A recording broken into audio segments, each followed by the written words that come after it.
30 வயசு தாண்டின ஒருத்தருடைய மைண்ட் செட் எப்படி இருக்கும்? மைண்ட் செட்டை பற்றி அப்புறம் பேசுவோம்.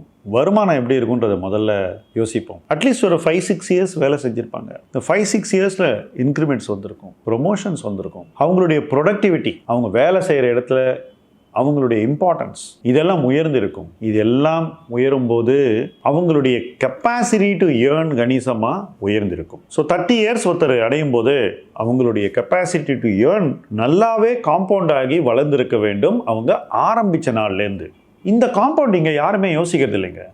அப்படியே ஃப்ளோவோட டெய்லி போயிட்டே இருக்காங்க, லைஃப்பை வாழ்ந்துக்கிட்டே இருக்காங்க, பணம் வருது, செலவு பண்ணுறாங்க, ஜாலியாக இருக்காங்க, எல்லாத்தையும் என்ஜாய் பண்ணுறாங்க.